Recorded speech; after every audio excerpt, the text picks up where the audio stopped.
വിലങ്ങണിയിച്ച അമേരിക്കയിൽ നിന്ന് ഇന്ത്യക്കാരായിട്ടുള്ള കുടിയേറ്റക്കാരൊക്കെ നാട് കടത്തപ്പെട്ടപ്പോൾ എന്തുകൊണ്ടോ നമ്മൾ ഓരോ ഇന്ത്യക്കാരുടെയും ഉള്ളു പൊള്ളിപ്പോയിരുന്നു അല്ലേ.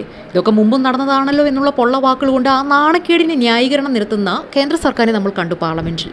അമേരിക്കയുടെ ഈ നടപടിക്ക് ഇന്ത്യയുടെ മറുപടി എന്താണ് എന്ന് ആകാംക്ഷയോടെ കാത്തിരുന്നവരൊക്കെ ആ ഉത്തരം കേട്ട് നെറ്റി ചുളിക്കുകയും ചെയ്തു. ഇതാണോ നയതന്ത്രം?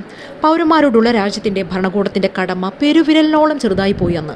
എല്ലാം പോട്ടെ, വൈറ്റ് ഹൗസിലെത്തി മോദിയും ട്രംപും തോളോട് തോൾ ചേർന്നിരുന്ന പരസ്പര സഹകരണത്തെക്കുറിച്ചൊക്കെ വാതോരാതെ സംസാരിക്കുന്നത് കണ്ടിരുന്നല്ലോ. പരസ്പരം പ്രശംസകൾ കൊണ്ട് മൂടുകയും ചെയ്തു. വ്യാപാര, പ്രതിരോധ, സാമ്പത്തിക മേഖലകളിലൊക്കെ പരസ്പര അഭിവൃദ്ധി ശക്തിപ്പെടുത്തുന്ന നിർണായക തീരുമാനങ്ങൾ എടുക്കുകയും ചെയ്തു ഇരു രാജ്യങ്ങളും.